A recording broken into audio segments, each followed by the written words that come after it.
Hi, everyone. Welcome to e-flux. It's really nice to see such a huge crowd here for Yuk Hui's presentation. On a Monday night, even. So, welcome to e-flux. Henry A. Kissinger, who my colleague here at e-flux has referred to as quote, a leathery murder bag. This is a bio, by the way. Served as National Security Advisor and Secretary of State to Presidents Richard Nixon and Gerald Ford. Widely considered a war criminal, Henry is credited with Pinochet's coup against Salvador Allende in Chile in 1973, supported the genocide of Bangladeshis by Pakistan, and architected the US's secret bombing campaigns in Indochina. Just for a bit of background reminder. So our actual guest for tonight, Yuk Hui, is a philosopher based in Berlin. He is the author of 3 monographs on the existence of digital objects, published by University of Minnesota Press in 2016, The Question Concerning Technology in China, an essay in Cosmotechnics, published by Urbanomic in 2016, and Recursivity and Contingency, which is forthcoming, on Rowman and Littlefield International in spring 2019. So Yuk tonight is going to respond to a really fascinating short piece that Henry Kissinger wrote, published in June 2018 in The Atlantic, called How the Enlightenment Ends. And this is a particularly interesting piece because, I mean, maybe some are aware that Henry Kissinger was very, he really liked to use the metaphor of chess for diplomacy. And in this article, he talks about chess being kind of washed over, overcome, outstripped by not only computers, but also by much more complex games like Go, right? And I think it's also kind of interesting to think of, there's a text written by the Dutch designers Meta Haven, published in e-flux journal in 2010-ish, where they mention Kissinger's chess metaphor. And they say, not surprisingly, soft power blossomed after the end of the Cold War. It specifically worked for the United States during the Clinton administration, across the spectrum of political ideas, cultural products, and commercial brands, as well as in the field of diplomacy. For example, someone like Richard Holbrooke was able to put international conflicts to an end in volatile and playful ways, replacing Henry Kissinger's Cold War-style chess with what Holbrooke called jazz. So you can already see this kind of gridded chess game with 2 war hawks staring at each other on opposite sides of the table as international diplomacy turning into jazz, right? So then what, after the era of soft power, what do we then make of AI? So I thought to begin by reading a couple of excerpts from this wonderful article by Kissinger that Yuk will respond to. It begins. 3 years ago, at a conference on transatlantic issues, the subject of artificial intelligence appeared on the agenda. I was on the verge of skipping that session. It lay outside my usual concerns, but the beginning of the presentation held me in my seat. The speaker described the workings of a computer program that would soon challenge international champions in the game, Go. I was amazed that a computer could master Go, which is more complex than chess. In it, each player deploys 180 or 181 pieces, depending on which color she or he chooses, placed alternately on an initially empty board. Victory goes to the side that, by making better strategic decisions, immobilizes his or her opponent by more effectively controlling territory. The speaker insisted that this ability could not be pre-programmed. His machine, he said, learned to master Go by training itself through practice. Given Go's basic rules, the computer played innumerable games against itself, learning from its mistakes and refining its algorithms accordingly. In the process, it exceeded the skills of its human mentors. And indeed, in the months following the speech, an AI program named AlphaGo would decisively defeat the world's greatest Go players. As I listened to the speaker celebrate this technical progress, my experience as a historian and occasional practicing statesman gave me pause. What would be the impact on history of self-learning machines? Machines that acquired knowledge by processes particular to themselves and applied that knowledge to ends for which there may be no category of human understanding. Would these machines learn to communicate with one another? How would choices be made among emerging options? Was it possible that human history might go the way of the Incas, faced with a Spanish culture incomprehensible and even awe-inspiring to them? Were we at the edge of a new phase of human history? Aware of my lack of technical competence in this field, I organized a number of informal dialogues on the subject with the advice and cooperation of acquaintances in technology and the humanities. These discussions have caused my concerns to grow.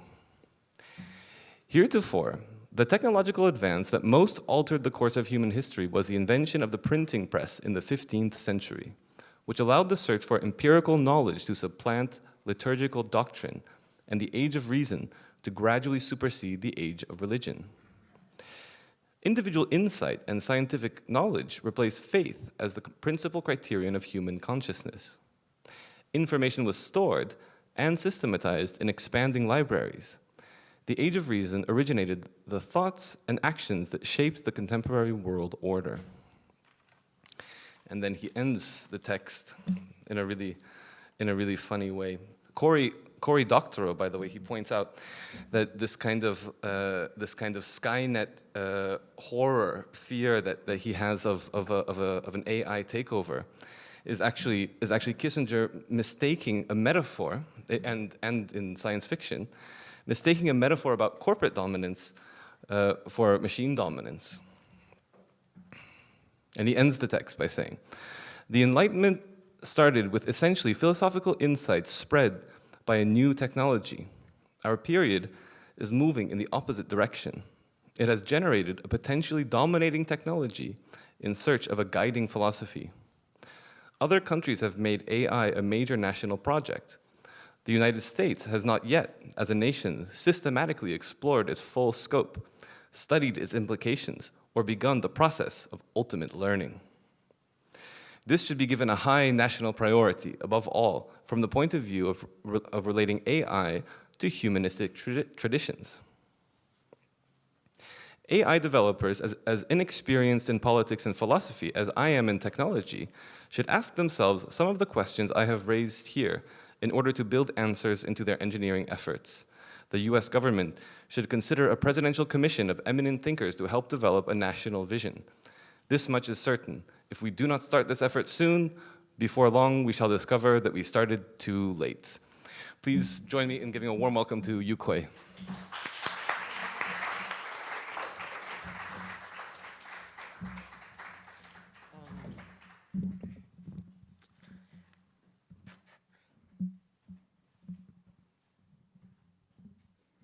Is it okay? Is it working? Okay. So thank you very much for coming, and thanks to Brian for the introduction and for reading some parts of Kissinger's text. But I know that there are some very serious historians in the audience, so I must say that I'm not a historian. But I will try to, not really, I don't know if we can respond is the best words to describe it, but I was trying to analyze something that seems to be really peculiar to me when I was reading this text. Now let me repeat one quote that Brian has just read from Kissinger's text. "The Enlightenment started with essentially philosophical insight, spread by a new technology. Our period is moving in the opposite direction. It has generated a potentially dominating technology in search of a guiding philosophy." It sounds like I'm hearing myself. No? Okay. So in June 2018, Kissinger published an article in The Atlantic titled How the Enlightenment Ends. Now, at a first glance, this article seems to say, as you have heard from Brian, that enlightenment, the age of reason, is put to an end because machines' capacity of analysis and reasoning will defeat the human cognitive capacity. As he says, I quote, "The Enlightenment sought to submit traditional verities to a liberated analytic human reason. The Internet's purpose is to ratify knowledge through the accumulation and manipulation of ever-expanding data. Human cognition loses its personal character. Individuals turn into data, and data become regnant." However, why does the increasing capacity of machine necessarily mean the end of the Enlightenment? For me, I don't think there is a necessary causal relation between these two facts. One, the machine is becoming more intelligent than human, and secondly, the end of the Enlightenment. So the relation that Kissinger wanted to establish seems to me very interesting, and it's not simply about machine intelligence, but there is something more intriguing there. And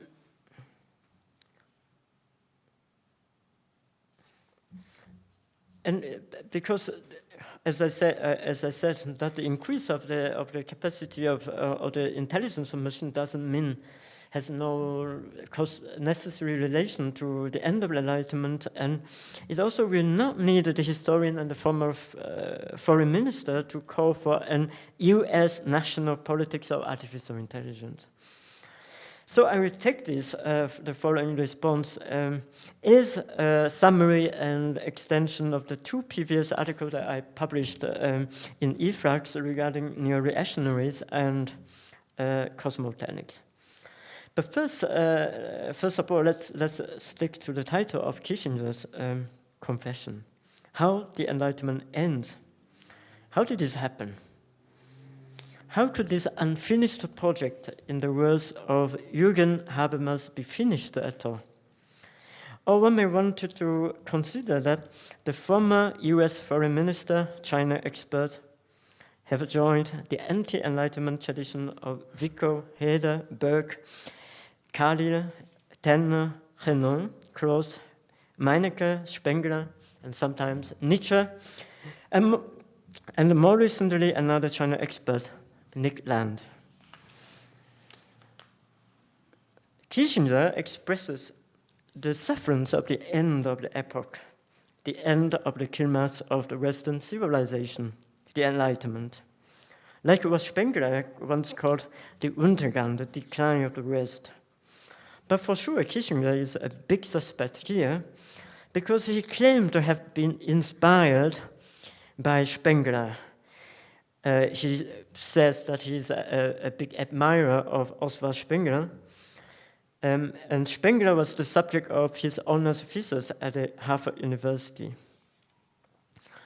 The happy progressivists that follow the emanation until its end and found out that where the light leads to, the Enlightenment, is actually a complete darkness. The end is a huge surprise, the void. But another words of Kissinger witnesses of this end as the abyss of humanity. The former foreign minister of the USA asked the computer scientists to understand the history of philosophy, but he has never said which history and which philosophy. Even though Kissinger didn't disclose to us this new philosophy which has to be found. But it echoes very much with Spengler's philosophy. And we have to remind ourselves that his honor thesis was titled "The Meaning of History The Meaning of History, Reflections on Spengler, Toynbee, and Kant at Harvard University, which is a discourse on determinism and freedom of history. Following Spengler, Kissinger described history as an organic process. I quote, "Life is suffering. Birth involves death. Transitoriness is the fate of existence. No civilization has yet been permanent. No longing completely fulfilled. This is necessity. The fatedness of history, the dilemma of mortality." End of quotation. The Enlightenment has no exception. It is only a transition towards the fatedness of history. Therefore, another philosophy is necessary in view of the end of the Enlightenment and the rebirth of fascism today.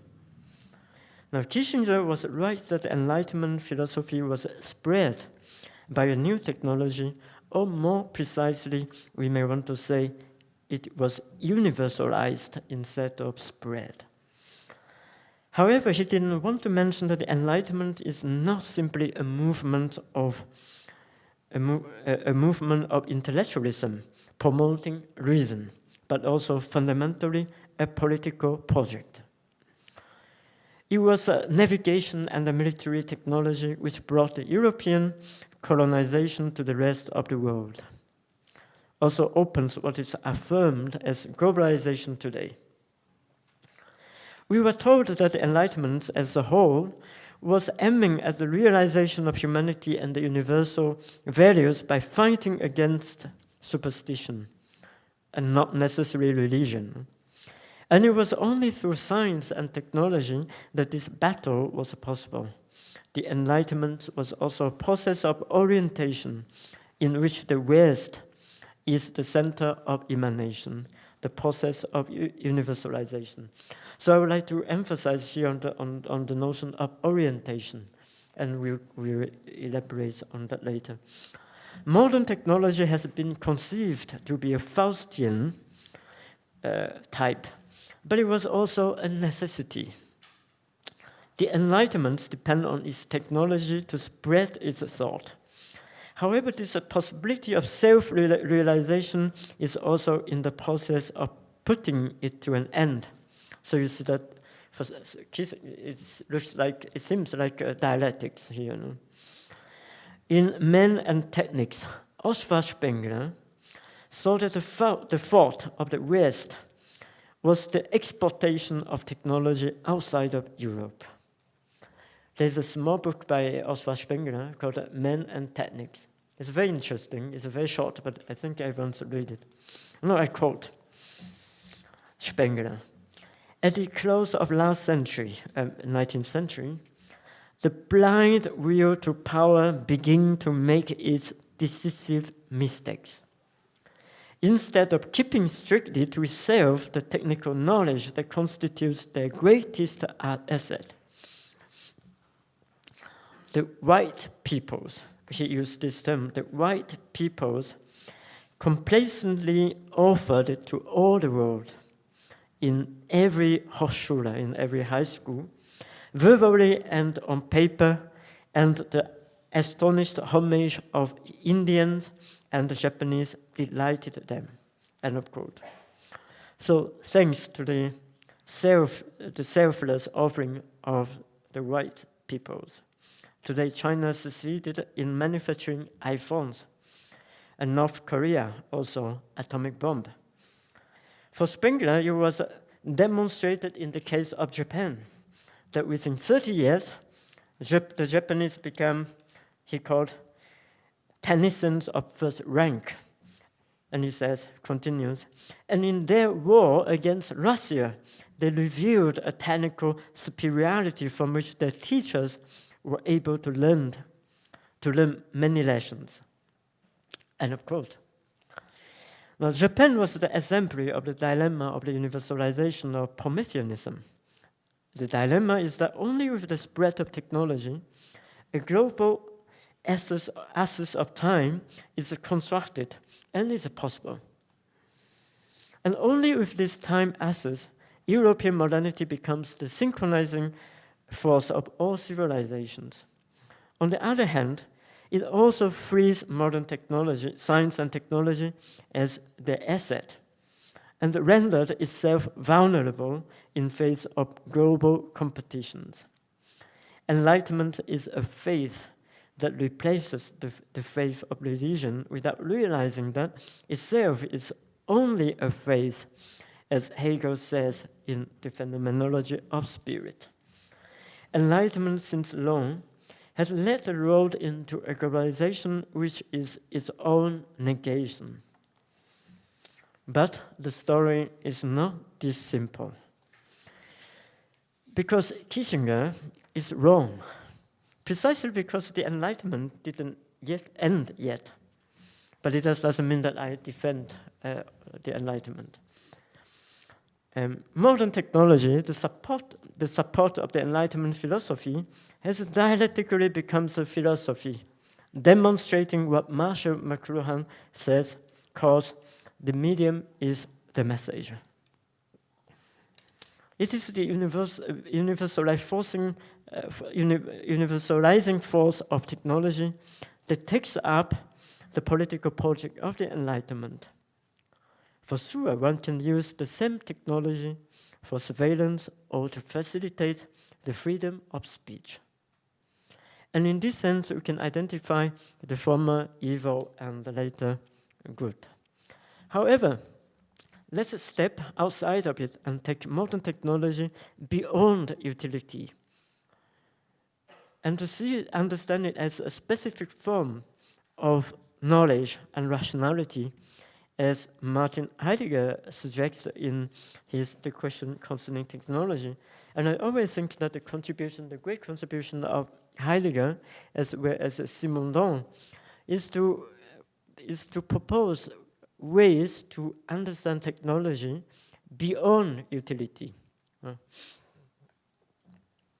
Technology takes up the role of the Enlightenment thinking, like the medium ceased to be the carrier of meaning, but meaning itself.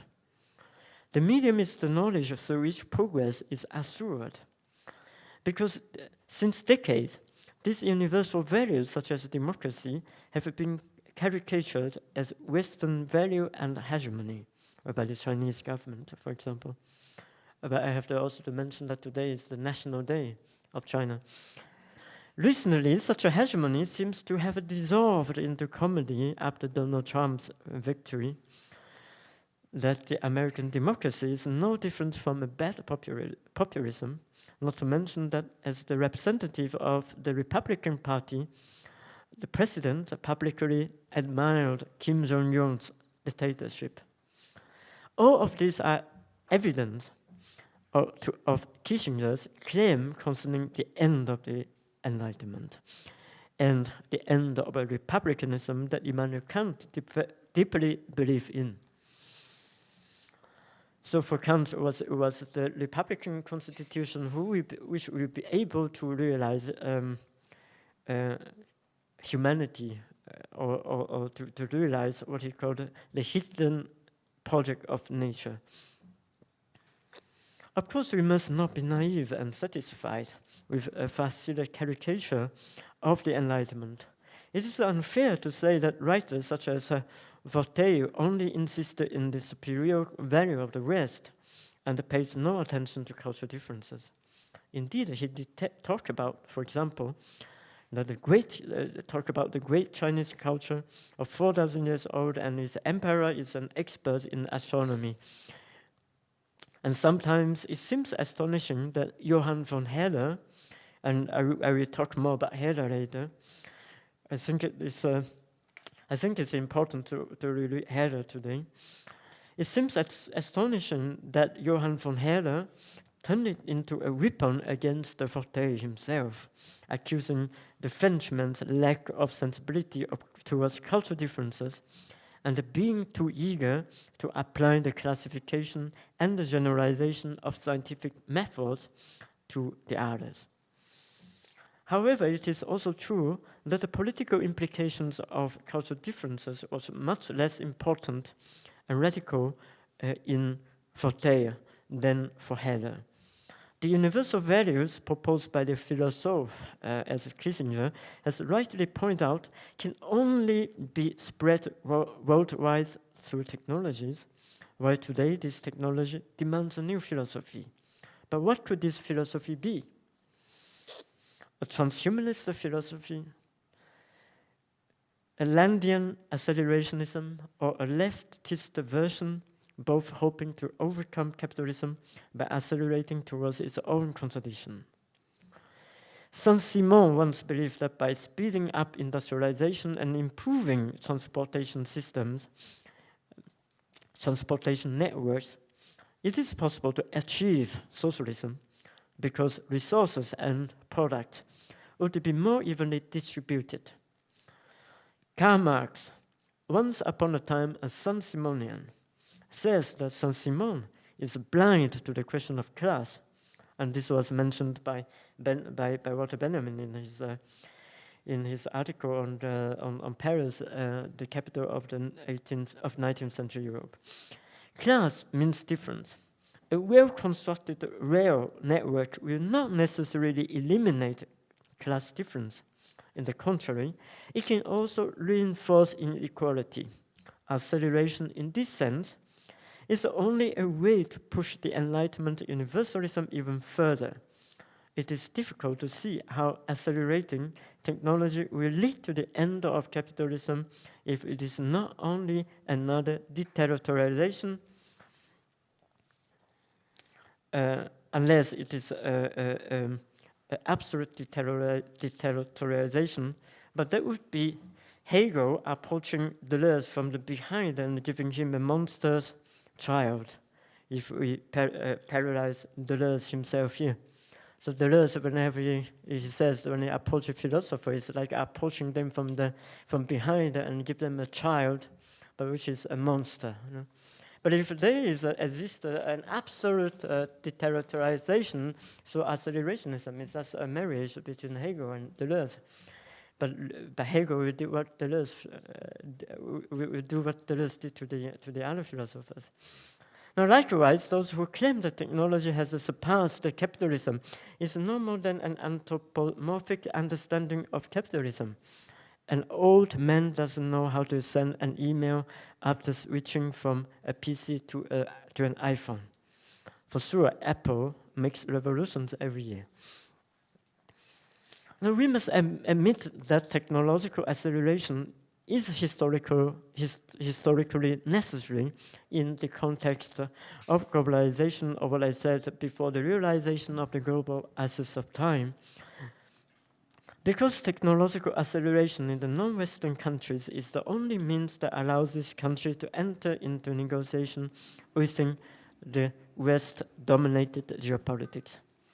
It is stated by both André de Roigueron, a French paleontologist and anthropologist of technology, and Gilbert Simondon, the groups which, with more advanced industrial technology, are able to scale up its influence and to influence groups with pre-individual technologies. So whichever group has more advanced technology can directly impose influence on groups with inferior technologies. And it seems so natural, for example, in Simondon's case, that this pure technicity should be adopted by groups with inferior technologies, because he has the hope that the perfection of technicity will provide more perspectives to resolve the problem of industrial alienation. Therefore, the revolt of the small groups against technology in the name of culture for him, well, remember that at the time, I want to remind that at the time, that I refer here to an article written by Gilbert Simondon, a French philosopher, called The Culture and Techniques, that was written in the 1960s, and where he was trying to defend technology and to show that it is not wise for the ethnic groups with lower technological advancements to criticize technology. Therefore, for him, the revolt of the small groups against technology in the name of culture for him is in itself an unnecessary hate against technology. This could be applied to any colonization and modernization process. But what if the situation is changed when the West, like Spenger has said, is surpassed by their students, in the case of Japan, and now probably China and Korea and so on. Deng Xiaoping's accelerationist politics has empowered China a leading role in the new millennium. Shenzhen becomes the Chinese Silicon Valley and the craziest city of experimentation today. And it is through technological acceleration and its accompanied economical triumph that we are in the moment of witnessing a new geopolitics to emerge since the Cold War. The East seems to start outstripping the West with its digital innovation. And it is for this reason that Donald Trump decides to impose tariff on US chip makers, but not on Chinese, but on US chip makers. Because China, though, have been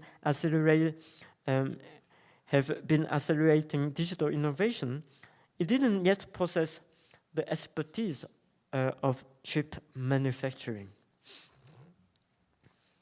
However, this technological acceleration is not a rupture, but a continuation of the Enlightenment. Kissinger has ignored technology, which embodies rationality and a certain epistemology, is the true universal. And it is in this sense that we can understand that Prometheanism is always associated with the Enlightenment, precisely because Prometheanism is conceived to be universal and related to another universal, which is humanity. However, here the question of humanity has to be suspended, like what Carl Schmitt says, I quote, "The concept of humanity is an especially useful ideological instrument of imperialist expansion." This was said by the thinker of the Third Reich.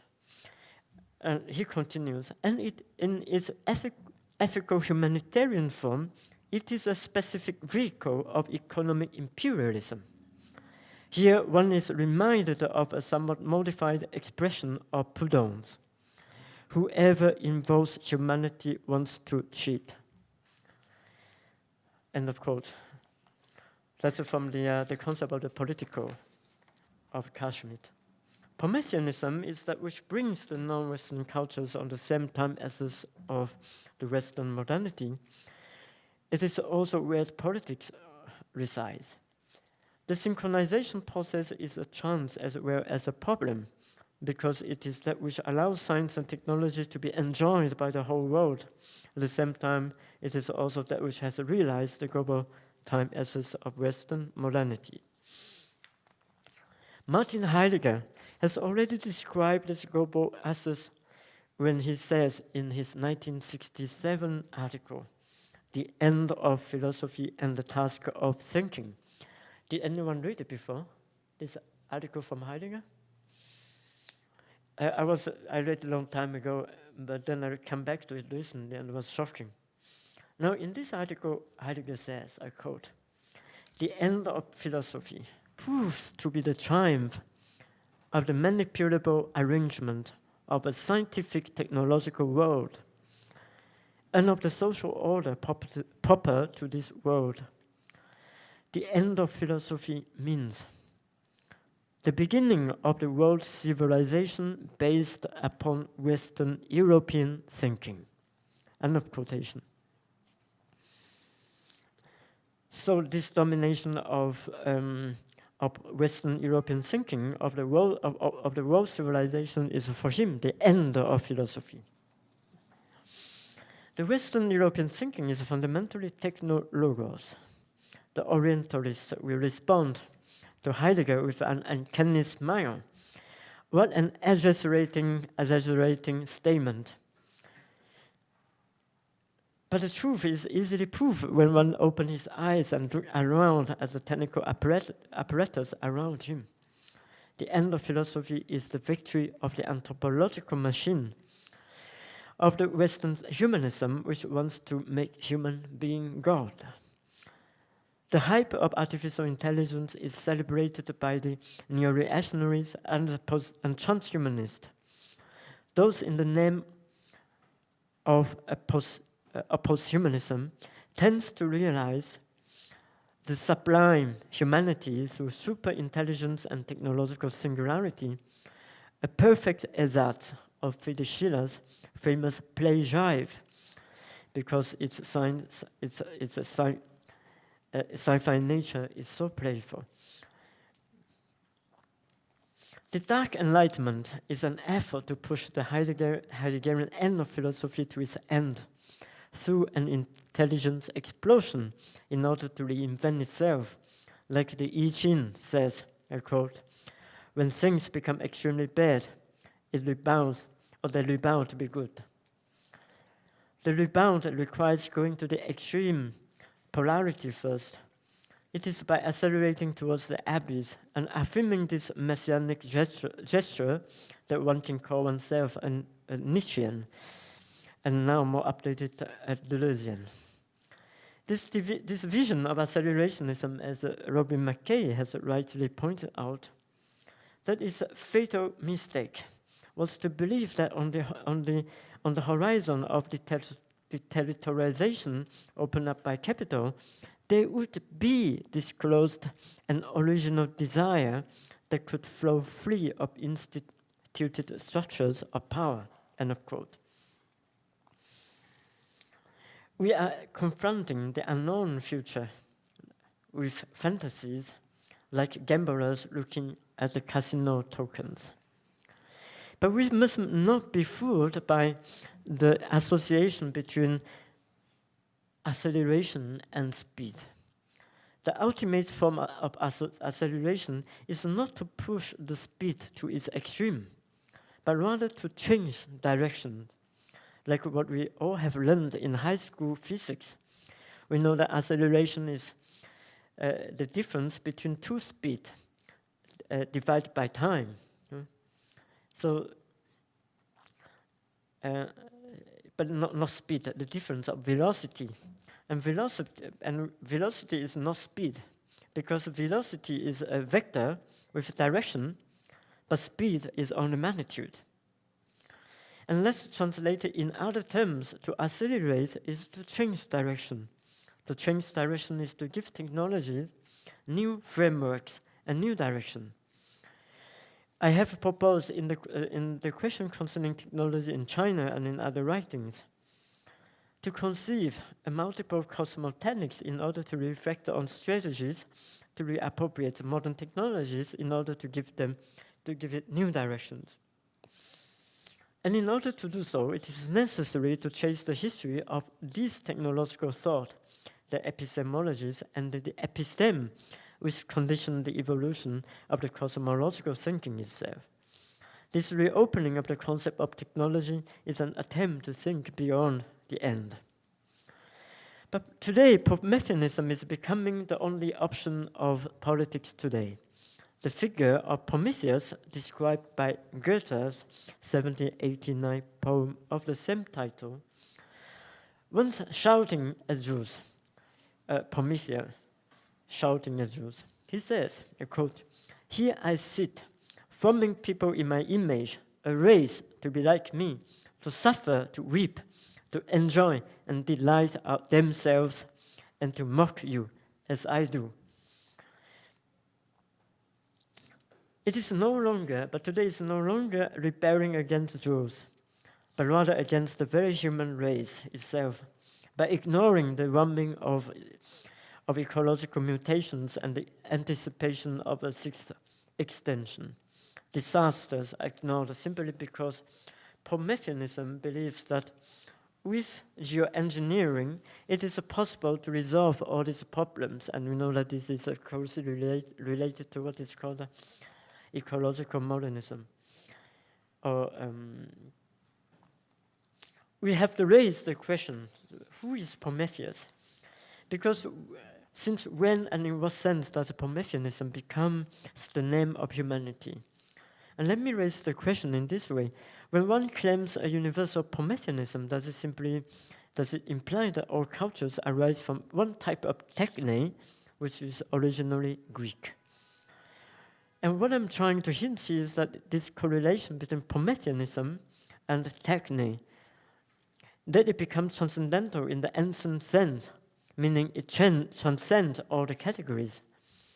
This means that Prometheanism has moved away from its Greek origin and become a universal concept. How and when did this happen? Now, technology is anthropological universal, but it is only so in the understanding of the process of hominization of men as a single species. However, that is only from a universalist standpoint. The disagreement that I have is that I believe that technology is a fundamentally cosmotechnics, which is at the same time motivated and constrained by cosmologies conceived from a particular techno-geographical milieu. And I'm convinced that if we want to respond to the global situation today, we need to return to a carefully elaborated discourse on locality and on the earth, meaning that we have to reopen the question of technology. And I know that whenever we talk about locality, there's always a possibility of proto-fascism, and that is what we have to re-articulate, the question of locality today. You may want to accuse me of being a nationalist or a cultural essentialist, but this accusation is a lack of ground and nothing dialectical. Nor can this be categorized as a small group's revolt against modern technology in the name of culture or nature, because the situation is completely the opposite in comparison with the critique of Simon Long in the 1960s. If we talk about Asia today, we compare with the technological development in Asia. It is precisely the question of culture that Simon Long, though he has been very inspiring for my work, especially in the past 10 years, especially the development of the concept of cosmotechnics, failed to articulate because he inherited the Enlightenment humanism and limited his concept of technology to Western tradition. Regarding this seemingly nostalgic return to tradition or culture, we have to see more dialectically, because it is not a return to metaphysics, I insist. Take the example of Johann von Herder, which I mentioned before. The fiercest opponent to Voltaire and the author of the notorious This Too, A Philosophy of History for the Formation of Humanity, published in 1774, argues the irreducibility and diversity of cultural experiences, values, and feelings. Should one say that Herder is a nationalist?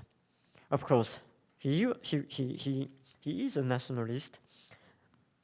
Many people do consider Herder the student of Kant, where he attended the Kant lectures in Königsberg during what is called the pre-critical period of Kant. And the mentor of Goethe, a founding figure of German nationalism and the Volksgeist. However, it is not so simple, like Meineken once asked, I quote, didn't Herder, when he arose to create a new epoch, proclaim both humanity and nationality?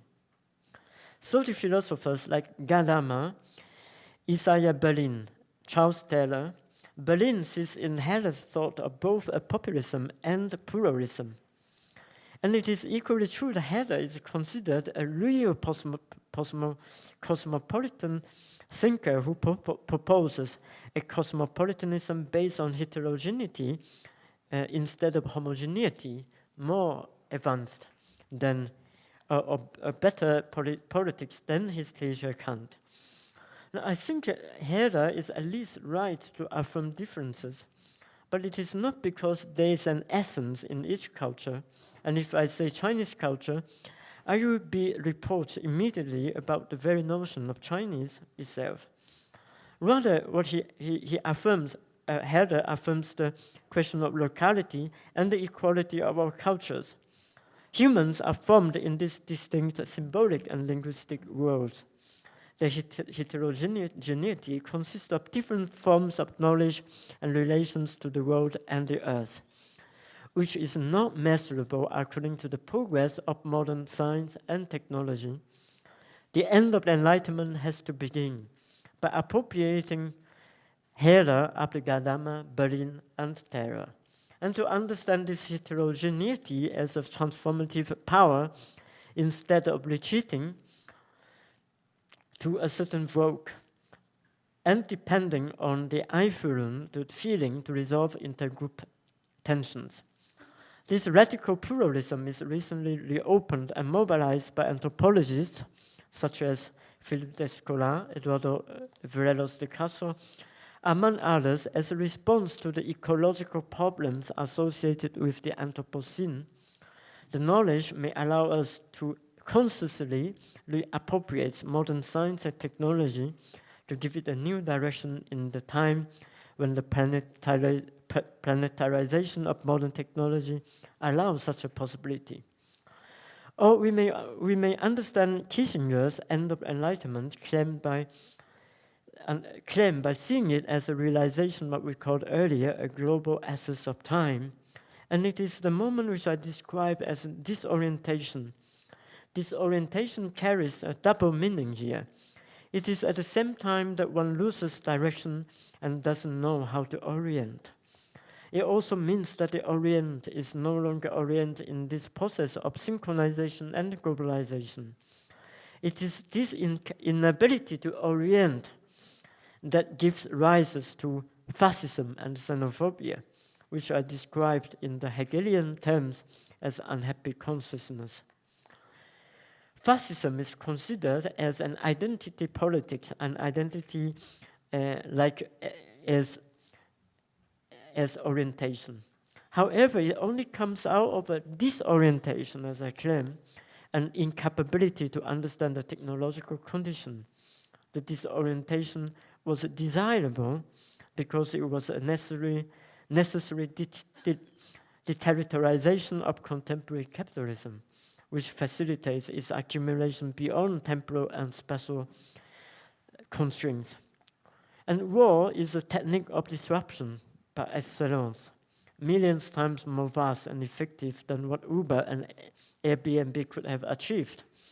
In Spengler's book, The Hour of Decision, the war machine is the only possible response to the geopolitical problems. So, for example, he said, England gained her health by battles and not by bookkeeping and speculation. Or like what he comments on Germany, Germany had to carry on its wars with foreign money and in the service of that money, and it waged the wars over miserable scraps of its own country that one diminutive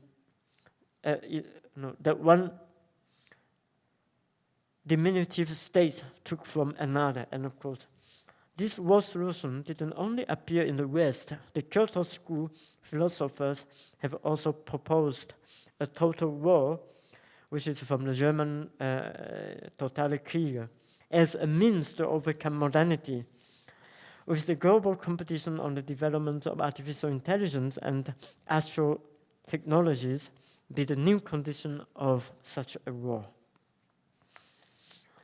Accelerating this orientation is not an escape from the global access of time that I described. It only makes it even more powerful. For example, the acceleration of data economy gives rise to the social credit system, which reterritorializes and stabilizes the flow of capital. And according to a survey about the social credit system, and it seems like 80% of the people, Chinese who were interviewed, believe that it is a good move. The disruptive nature and the apocalyptic sentiments intrinsic to acceleration is by no means an anti-humanism. In the contrary, it is only an extreme humanism, which wants to save itself through massive destruction. Or in other words, we can describe it as a 21st century nihilism. However, without proposing a deceleration, as a sociologist like Hartmut Rosa do, is it possible to think of escaping from such global access of time at all?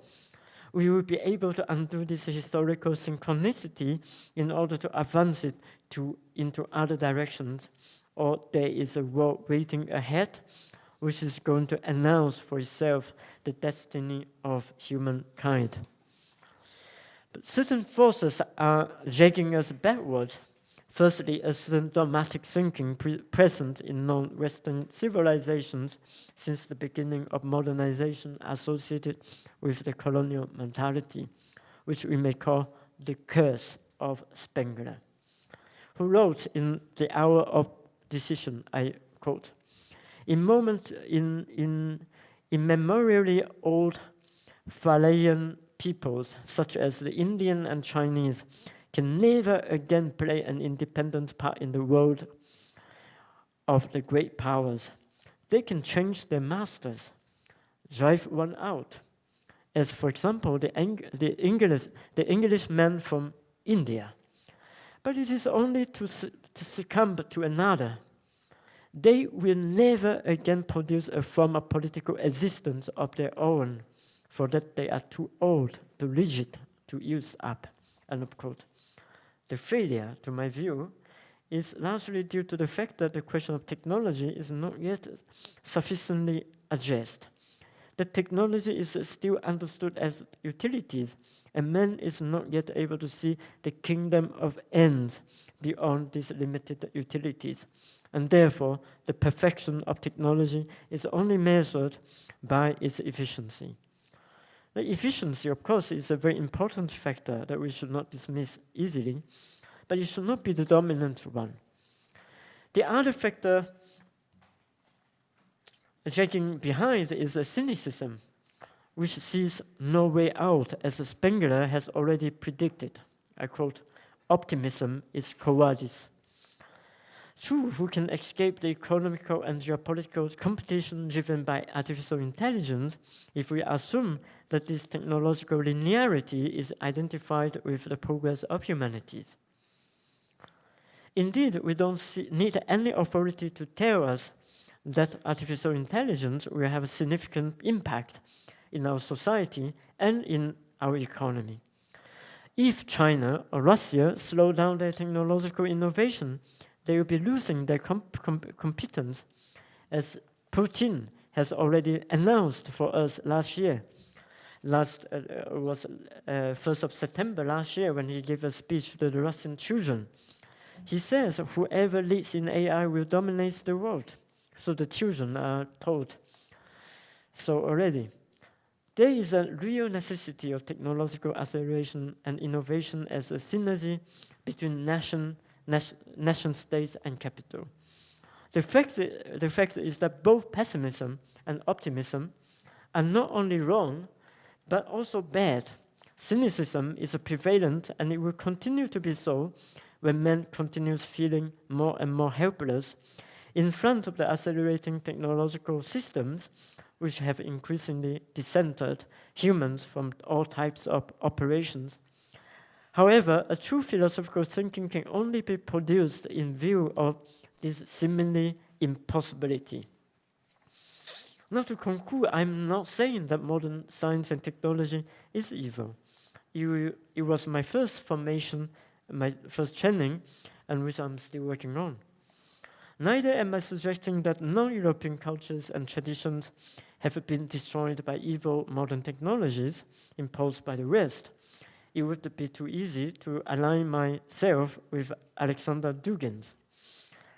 What I try to say is that if we align Enlightenment with Prometheanism, and if it is conceived to be the irreversible, universal, then the question which can be asked is only to be or not to be, to accelerate or not to accelerate.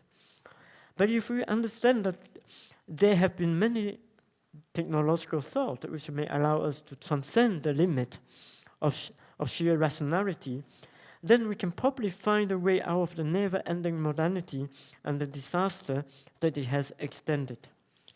For sure, we must not misunderstand rationality as mere strict and rigid reasoning. This would be tragic, and unfortunately, many critics do so. This history of reason and its relation to nature and technology, from Leibniz to cybernetics and machine learning, has to be constructed and interrogated differently than it has been understood. And it consists of the task of my forthcoming book that Brian has announced, Recursivity and Contingency. But returning to the reflection of modern technologies, culture may provide us a way to understand these different modes of technological thinking, as well as strategies to overcome the problems that we have today. The call for the rediscovery of multiple cosmotechnics is not a refusal of AI or machine learning, but rather to reappropriate modern technology to give other frames to the enframing, the Gestell, which is the essence of modern technology according to Heidegger.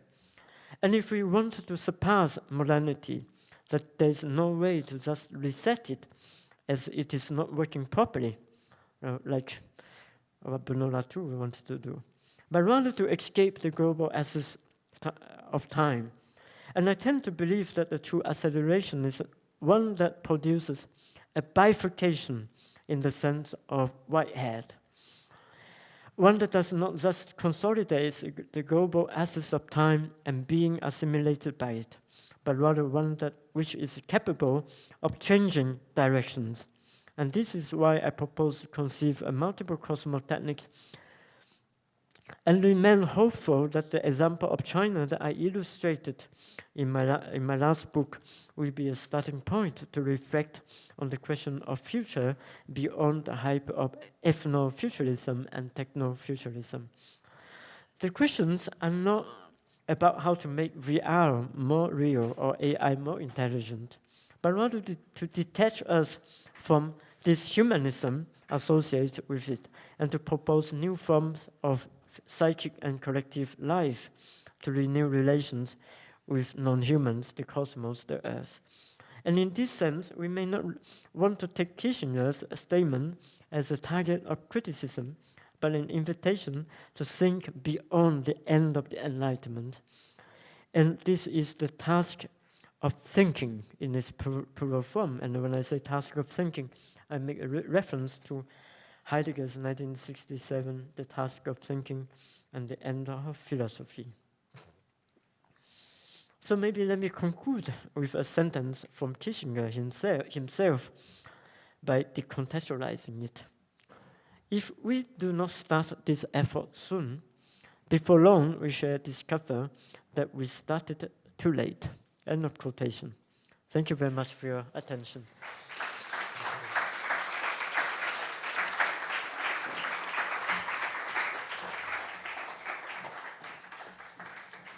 So, Ryan, should we have some questions?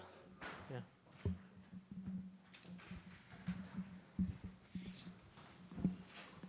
Anyone for the ice cream cone?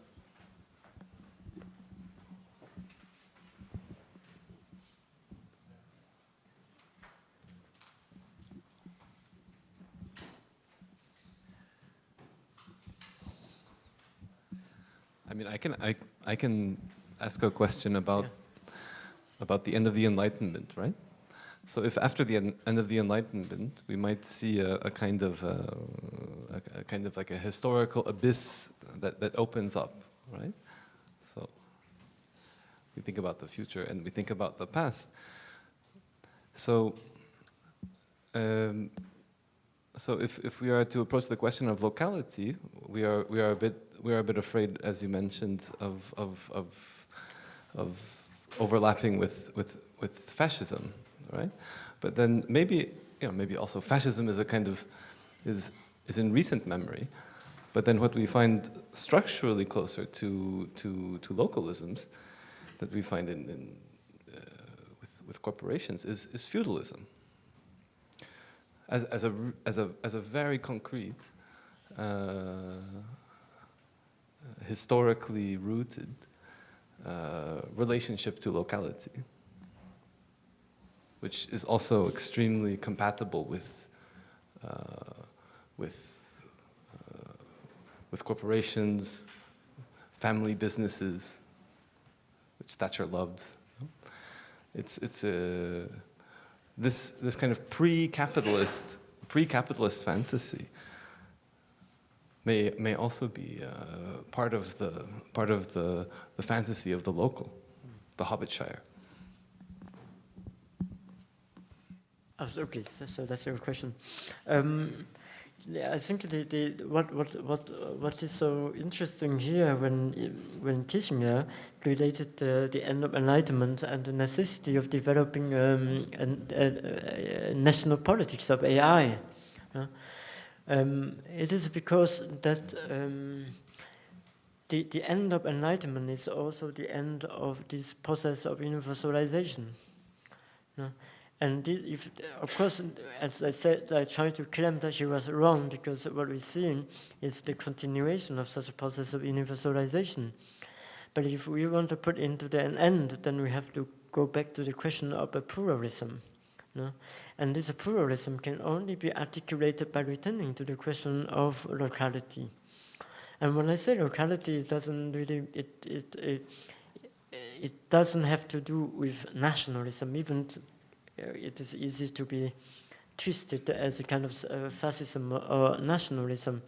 So that is why it is so delicate to and so interesting to go back to Herder and see Herder as at the same time a nationalist, seems to be a nationalist, and a cosmopolitan thinker. But going back to the question of locality is also a response to the fact that this with the territorialization of capital, and what we have seen today with globalization is what was called what's the name of the Portuguese sociologist? I forgot his name, but he called it epistemicide. It's like the destruction of epistemes or epistemologies of the locality. So going back to the question of locality is to rethink the question of knowledge, and to think that how is it possible to really appropriate modern technology with a new frame which we could develop from such locality. Now the question of nationalism it's very delicate, because in my previous book, I was also trying to analyze the project of overcoming modernity of the Kyoto school. This Kyoto school, I don't know, you probably some of you know that Kyoto school was by consists of a group of Japanese philosophers who I still think that they are the most important in terms of reflection on a question of modernity in Asia. But they became fascist. Not only because some of them studied under Heidegger. I mean, of course, one of the reasons is that, but not all. But I think that the problem of that is what I called. So basically, for example, they were trying to articulate the difference between the East and West. So they claim that the Eastern philosophy, the essence of Western philosophy is nothingness. And for the West, is being. So one articulates being, the other articulates nothingness. So in order to overcome modernity, we have to push the nothingness to its extreme, to look for the absolute nothingness. But of course, this means war. This means total war. So the question, I think, is that we have to avoid the temptations to substantialize traditions. And what I mean by substantialize tradition, I can give you two examples. One is culture industry. So you substantialize tradition, you turn the tradition into a craft or handmade craft or some kind of things like this. or you turn it into nationalism as there is essence in that culture, and you identify with the symbols and language and so on. But I think that it is, we should avoid this when we articulate the question of locality. But it doesn't have to return to that kind of discourse. So this is the difficult part that we still have to articulate. Instead of avoiding the question of locality, avoiding the question of difference. I understand whenever I say the end of the Enlightenment and so on, it doesn't really mean that I'm a supporter of Nick Land, but whenever I say the end of the Enlightenment, of course this will this may sound disturbing for many, yeah. But I think that it is just an opening to think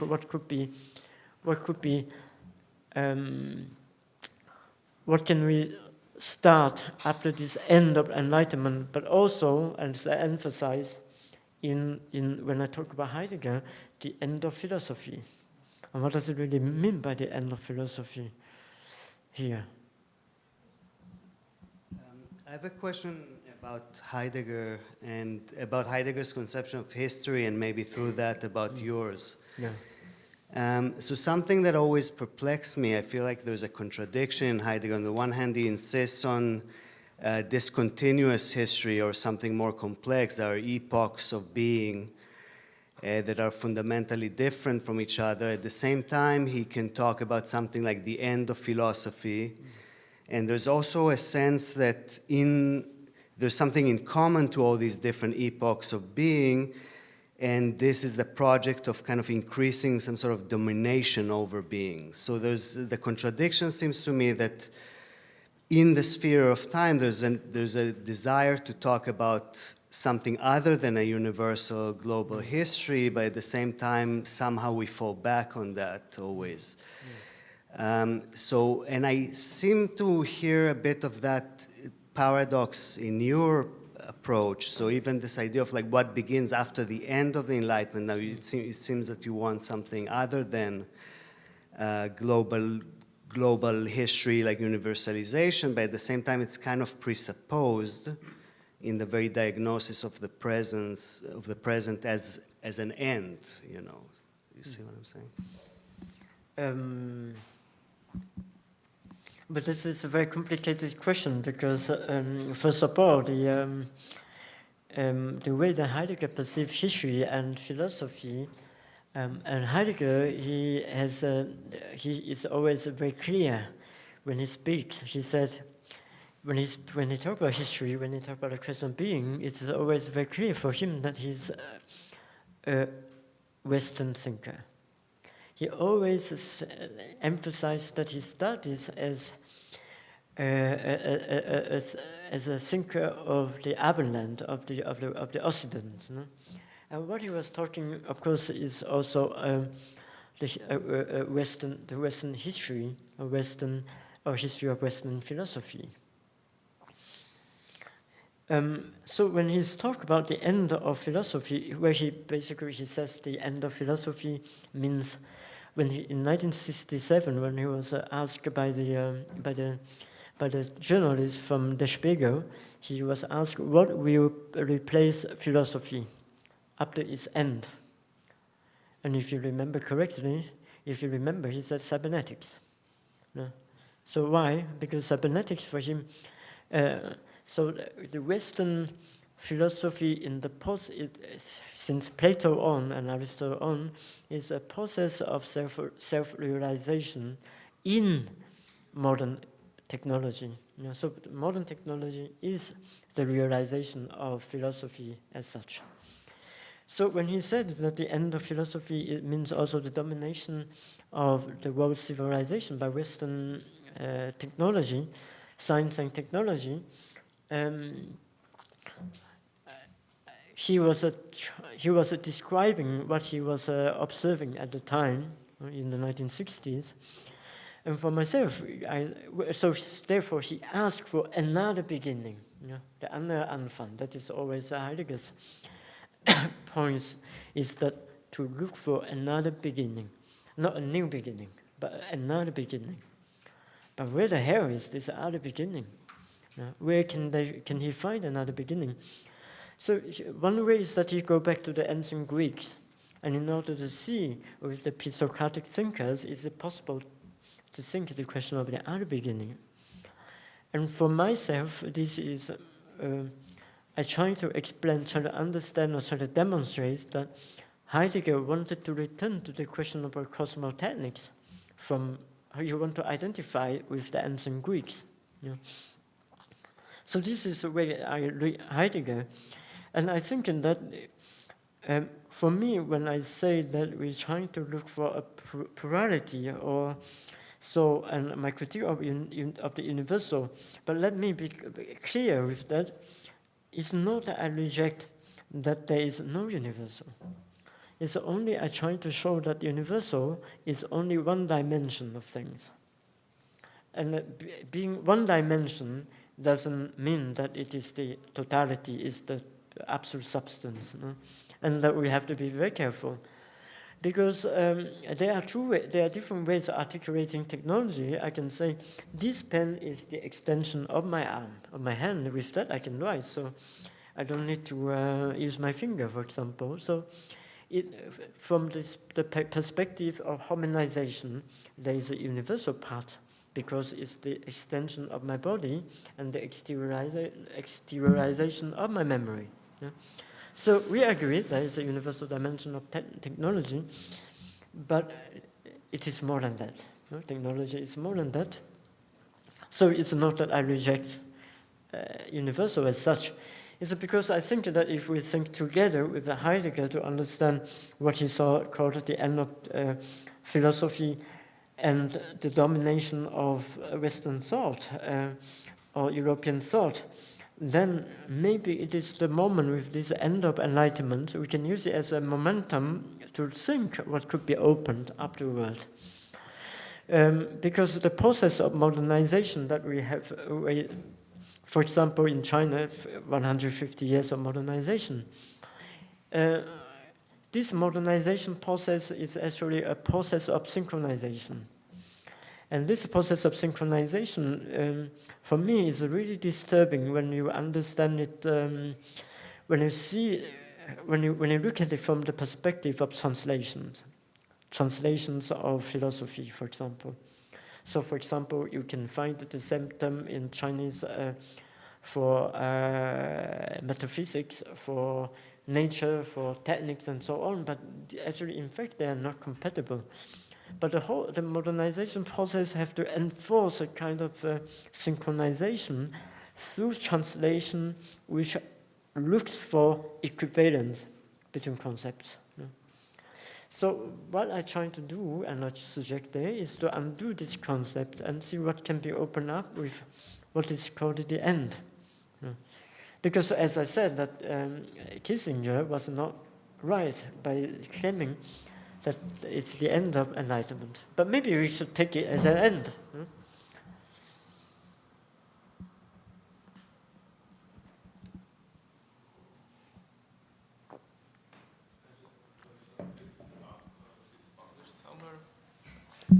I want to ask if these all these things I say like first time, if it's somewhere published, or I can find this lecture somewhere. My talk? Yes. Not yet, but maybe with e-flux, I don't know.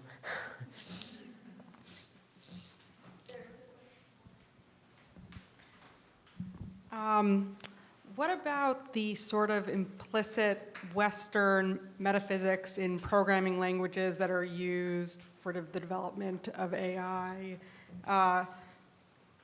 Just to play the devil's advocate, is there some sort of, is it difficult to get away from that sort of Western hegemony in that sense?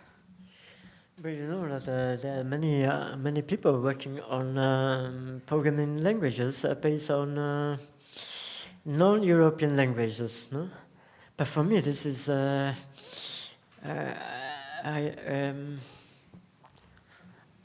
never think that this is a serious attempt, because even though you change the language, it follows the same logic. You know? So this is it's fine as an artistic project for me, But I think that what is most significant is to go back to the question of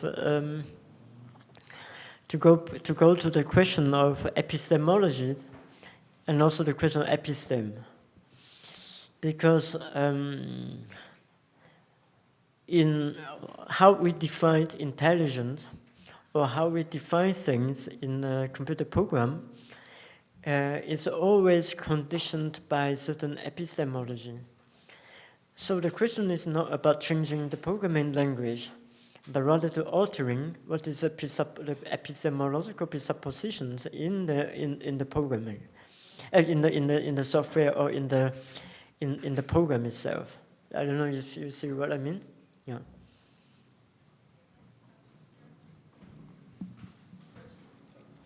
I think that Timo has a question. Me first, or- Yeah. Hello. Thank you for your talk. So my question kind of revolves around what you mean by synchronization, and I take it that you're trying to say something like this question of synchronization is bad because it assimilates back into a unity. I'm thinking dialectically now. It goes back into a unity wherein you have this, universal time axis. And then it would kind of accede into a dialectic where technology just keeps going forward in the same direction it's been going in. But I wonder if the process you're describing, because I'm also very sympathetic to the questions of coding and practical, I wonder if you're advocating for an end and then a new opening, rather than an alteration of possibilities within the already existing system, right? It requires an end first, and then, the task of thinking is when that end happens, then you can revert to the localities because they no longer have this homogeneous background of the West. Is that, I take it, what you're saying? I'm trying to understand like the kind of dialectical process. First of all, I didn't say synchronization is necessarily bad. In fact, in what all I have said and all I have written, you will never read that I say anything is bad.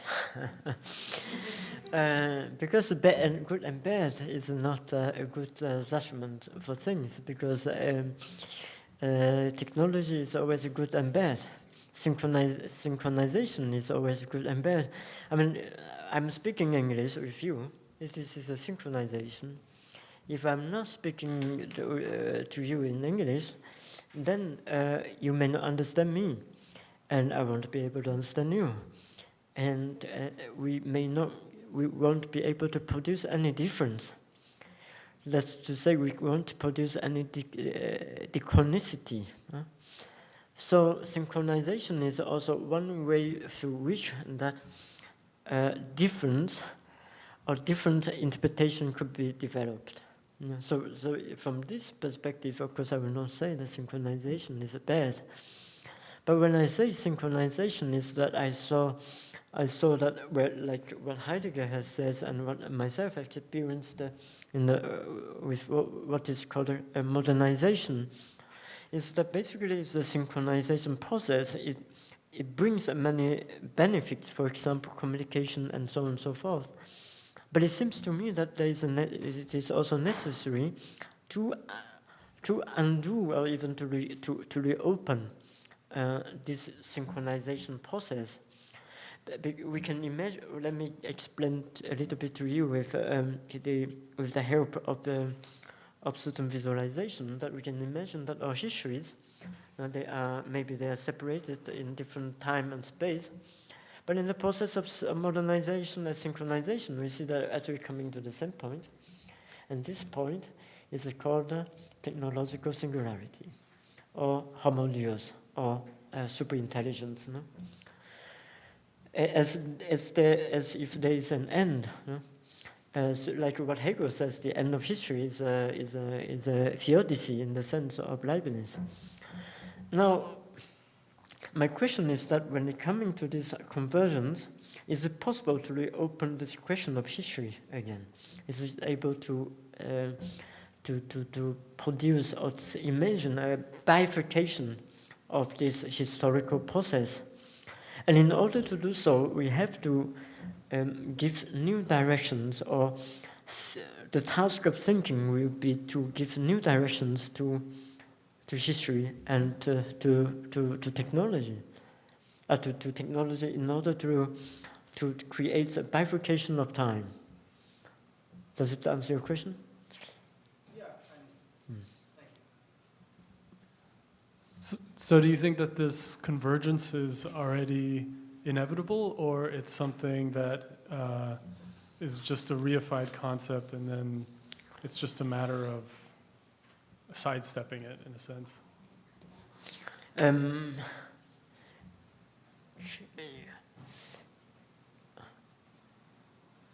Very tricky question. Now, or maybe I can say in this way. For me, I think the danger of transhumanism or transhumanist politics is that is not so much that the super intelligence will be realized or not, because we don't know. We, as I said, we are gamblers looking at the casino token. No. The problem is that this could be used as an ideology to depoliticize. What do I mean by that? Is that when you send me an article about artificial intelligence and the maximization of diversity, of optimization, and indeed, the transhumanists believe or they think that maybe with the implementation or realization of the superintelligence, then we can liquidify the state. We can destroy the government. Because the machines will be able to, will have better government and better planning than any human agent. So they use this as at this moment we can say they use it as an ideology to depoliticize.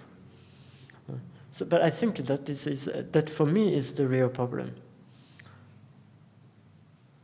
And you think that engaging with the question of locality is able to repoliticize in that sense, or? No, now let me qualify what I call it by locality. When I say locality, so for example, I use China as an example, but of course China as a locality is huge.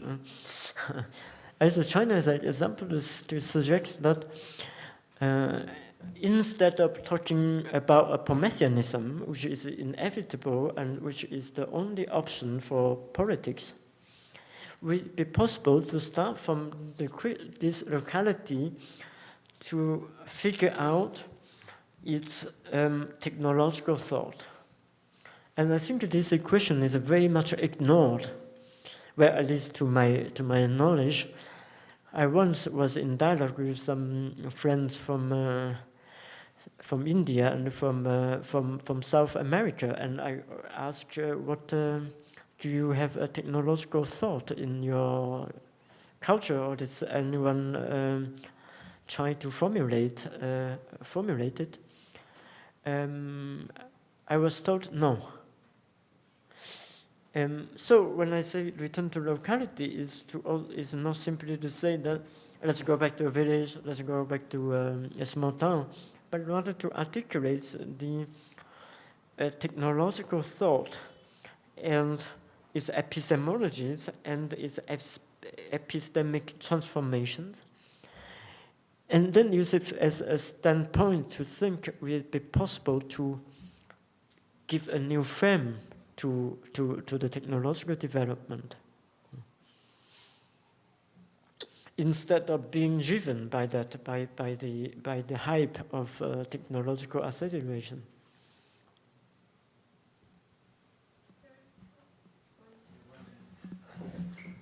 Hi, thanks. Okay, I know using a war criminal as kind of like, the straw man of your argument is a way to go, but instead of a war criminal, let's use a quote from a war victim. So Benjamin says at one point, knowledge drowns wisdom, and information drowns knowledge. And what is wisdom? I mean, it has to do with philosophy as the love of wisdom.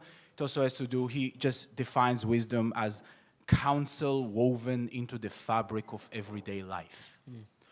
And what is knowledge? Just think about, I don't know, some savant, some guy that knows how to, you know, win Jeopardy, and he knows a lot of information and a lot of like just factual knowledge, trivia, but you know, they don't know how to manage their everyday life, okay? But then there is the other level where even information drowns our knowledge, which is in a way something we see today, even facts, even notions of truth and falsity.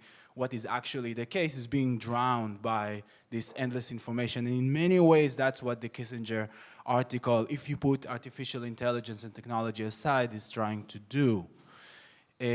So I wonder what you think about this constellation that has to do with wisdom, knowledge, and information. And I also want to point out that in that article, when, you know, Heidegger talks about cybernetics, when he's asked, you know, what can really be done, he says, only God can save us. What does that, and not in the sense of man as God, but truly God. And that also reminds me, last thing, sorry, is that the cybernetic version of 19th century Europe was that chess player that Benjamin is talking about at the beginning of the thesis on history. And you know, what is that machine that plays chess and can win every game? Theology. I never heard you say anything about that, so I wonder what you have to say. Well, that's a very complicated. There's many questions. First of all, let me go from back to the front. The question of where Heidegger didn't say that only God can save us. He said only a God can save us. Huge difference. A God and God, huge difference. Huh? What does it mean by only God can save us? What is a God? It doesn't necessarily mean that you know that it doesn't really necessarily mean Jesus Christ. That you can the portrait, that you can the statue, that you can sculpture, that you can put at home. No, when he said that only a God can save us, this God has another name or has other names in different occasions. For example, he says the last God. Sometimes he says the unknown, or something that we don't know. And what is this unknown? What is this unknown that he was articulating? Of course, there is one possibility to go into theology. But it is not. It is also not necessary to be theology, and if it is not theology, what can it be? Now, with that, we come back to the question of cybernetics. There is always a misunderstanding that Heidegger only understands cybernetics as 19th century mechanization. Many Heidegger scholars believe so, but it is not true. There is one article by Heidegger that in 1967, 66 or 67, I forgot, he gave in Athens, called Die Kunst und die Bestimmung des Denkens, the origin of art and the determination of thinking. And this talk was given in Athens. I think it was in the Academy of Art. And in this article, really surprisingly, Heidegger fully explained what is feedback. So he's not ignorant of what is feedback. Of course, it was also known that Heidegger was a big fan of a book written by a German cybernetician called Gotthard Günther, and this book called The Consciousness of Machines. And Heidegger said to all his students that you should read this book. So what I'm going to say is, what I was trying to say is that that it is very clear that he already sees that it is not simply a mechanical, cybernetics is not simply a mechanism of the 18th century. And that is what I'm trying to show in my forthcoming books. It largely deal with this history of mechanization and the emergence of the concept of organic since the early 19th century. So if everything could be reduced to the cybernetic understanding of information, what is the position or what is the role of this God that Heidegger is talking about? But of course, first of all, we need to develop the discourse on information, because there are different notions of information. There is this concept of information of Shannon, there's a concept of information of Wiener, there's also information of Gregory Bateson, which is very different, almost opposite to Shannon. There is also a concept of the information of Simondon, and so on and so forth. So it is going to take a few days in order to elaborate on the three notions that you asked me to explain. But in relation to what you said about Heidegger and information, I think that, for me, I think that the one task of thinking is to think what is this God, without falling back to theology, without falling back to the God. In Heidegger, it is clear that poetry has such a position or such a function to think of the unknown, the last God, poetry. But of course, there are other ways of thinking about that. And